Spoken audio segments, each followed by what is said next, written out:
혹시 그런 생각 해보신 적 없으세요? 내가 말을 하면 할수록 오히려 사람들이 내 말을 안 듣는 것 같은 느낌이요. 오늘은요, 그 고정관념을 한번 제대로 깨보려고 합니다. 말이 아니라 오히려 전략적인 침묵에서 나오는 그 엄청난 힘에 대해서 한번 깊이 들어가 볼게요. 자, 한번 떠올려 보세요.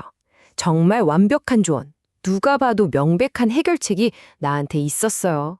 그래서 그걸 딱 알려줬는데, 뭐라? 갑자기 분위기가 싸해지거나, 최악의 경우엔 막 언쟁이 시작돼요. 난 좋은 뜻으로 말한 건데 도대체 뭐가 잘못된 걸까요? 오늘 이야기의 핵심이 바로 이겁니다. 놀라지 마세요. 문제는 여러분이 무슨 말을 했는지가 아니었어요.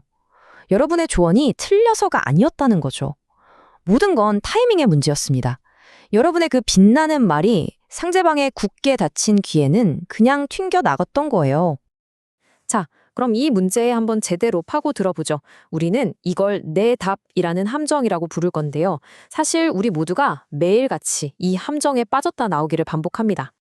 이게 거의 반사작용 같은 거잖아요. 문제를 보면 해결책을 제시한다. 돕고 싶으니까요. 당연하죠.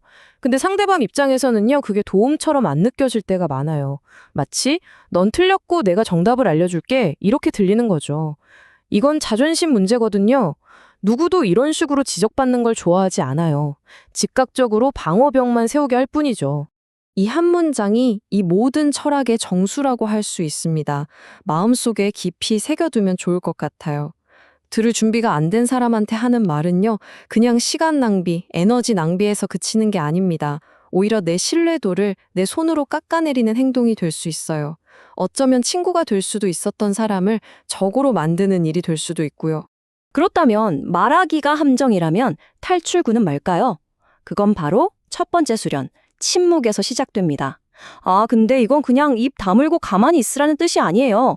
이건 아주 적극적이고 전략적인 침묵. 말하자면 여러분의 영향력을 위한 근력 운동 같은 겁니다. 규칙은 정말 믿기지 않을 정도로 간단하게 들립니다. 너무 간단하죠? 요청 받기 전에는 당신의 답을 주지 마라. 그게 다예요. 하지만 이걸 실생활에서 지키면서 사는 건 정말 어렵습니다. 뭔가 바로잡고 싶고 알려주고 싶은 그 모든 본능과 싸워야 하거든요.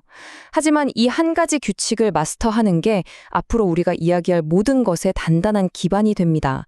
쓸데없는 충돌로부터 나를 지켜주는 방패가 되는 거죠. 자, 이제 마음의 준비를 좀 하셔야 합니다. 왜냐면 이건 정말 큰 결심이 필요한 이야기거든요. 오늘 우리가 분석하는 이 철학에서는요, 구체적인 수련 기간을 제안합니다. 얼마나 길까요? 바로 3년입니다. 단 한 사람을 제대로 이해하기 위해서 3년 동안은 오로지 듣기만 하라는 거죠.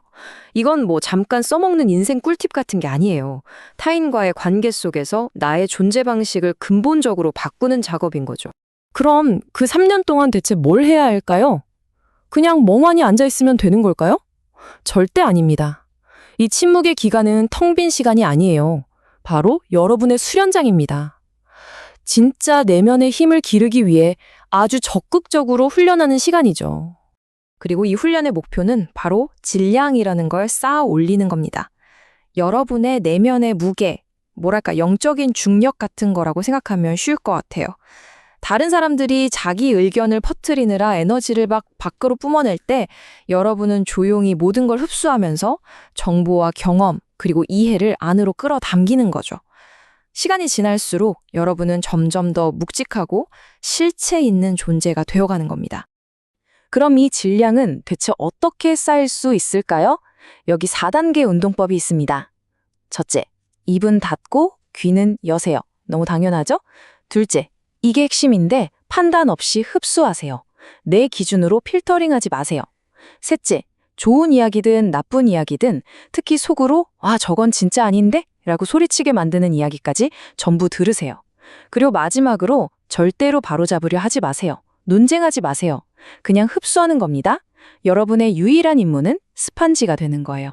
이 마지막 부분이 사실 이 훈련의 최종 보스격이죠. 그렇죠? 우리의 자아는 우리가 듣는 모든 틀린 정보에 끼어들어서 바로잡고 싶어 하거든요. 하지만 진짜 성장, 진짜 지혜는 내가 저항하는 것까지 흡수할 때 일어납니다. 바로 거기서 내 이해의 폭이 넓어지고 내가 미처 보지 못했던 조각들을 발견하게 될 때니까요. 자, 이제 이런 생각이 드실 수도 있어요. 아니, 그럼 저는 그냥 벙어리가 되라는 건가요? 앞으로는 아무 말도 하지 말라고요? 아니요, 아니요. 전혀 그런 뜻이 아닙니다. 여기서 우리는 아주 중요한 차이점, 바로 대화와 교정의 차이를 이해해야 합니다. 그리고 이 슬라이드가 그 차이를 정말 멋지게 보여줍니다. 왼쪽 항목, 교정을 한번 보세요. 요청받지 않았고 내 자아가 중심이고 결국엔 상대방과 거리를 만들죠. 이건 힘겨루기예요. 이제 오른쪽, 대화를 보세요. 서로가 원해서 하는 거고 신뢰를 쌓고 이해를 키워나가죠. 이건 관계 맺기입니다. 하루 종일 대화하셔도 괜찮아요. 이 철학에 반대하는 건 말하기 자체가 아닙니다. 요청받지도 않았는데 내 자아를 앞세워서 상대를 고치려는 그 행위를 멈추라는 거죠. 자, 확실히 해두죠. 목표는 입을 닫는 게 아닙니다. 나의 자아를 닫는 겁니다. 내 말이 맞아, 내 세상이 정답이야 라고 생각하는 그 주관적인 현실을 다른 사람에게 강요하려는 충동, 바로 그걸 멈추는 게 핵심입니다. 좋습니다. 여러분은 그 힘든 과정을 해냈습니다. 침묵의 수련을 실천했고 질량을 차곡차곡 쌓아왔어요. 그럼 그 보상은 무엇일까요? 바로 여기서 모든 것이 하나로 합쳐지는 보상, 체득된 지혜를 만나게 됩니다. 내공이 바로 그 결과물입니다. 질량이 여러분이 축적한 내면의 무게라면 내공은 그것이 발휘하는 중력과 같아요.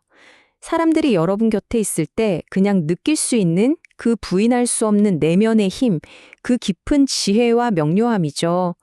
그 모든 침묵의 노력이 만들어낸 자연스러운 결과물입니다. 그리고 여러분의 관계 역학에 일어나는 변화는 정말 놀랍습니다. 이 전후 비교를 한번 보세요. 전에는 내가 먼저 막 말을 하려고 했지만 사람들은 듣지 않았죠. 하지만 후에는 나는 그저 듣고만 있는데 오히려 사람들이 나에게 와서 말을 해달라고 요청합니다. 내 의견을 구하는 거죠. 영향력의 흐름 전체가 완전히 뒤바뀐 겁니다. 그래서 핵심은 바로 이 비율입니다. 10대 3의 영향력 법칙이죠. 우리는 말할 권리를 얻어내야 합니다. 어떻게 하냐고요? 바로 듣는 노력을 통해서요. 10만큼의 듣기를 실천으로 보여줄 때마다 비로소 내 말 3만큼이 상대에게 가닿고 영향력을 미칠 권리를 얻게 되는 거예요. 그냥 불쑥 나타나서 내 말 좀 들어봐 라고 할 수는 없는 겁니다. 그리고 그것이 바로 궁극적인 보상입니다. 마침내 말해달라는 초대를 받았을 때 여러분의 말은 더 이상 그냥 소음이 아닙니다. 단순한 개인의 의견이 아니죠. 그 말은 체득된 것이거든요. 깊은 경청이라는 그 오랜 침묵 속에서 단련된 결과물인 거죠. 그렇기 때문에 그 말은 엄청난 무게감과 명료함, 그리고 부인할 수 없는 영향력을 가지고 상대에게 가닿는 겁니다. 그래서 이 질문을 마지막으로 남겨드리려고 합니다. 우리는 다른 사람에게 내 말을 들려주려고, 내 의견을 이해시키려고 정말 너무나 많은 에너지를 쓰잖아요. 하지만 만약 우리가 그토록 찾아 헤매는 그 영향력, 그 존중, 그리고 그 지혜가 말하기가 아닌 다른 곳에 있다면 어떨까요? 여러분 자신의 그 침묵 저편에서 과연 어떤 강력한 진실들이 여러분이 들어주기만을 기다리고 있을까요?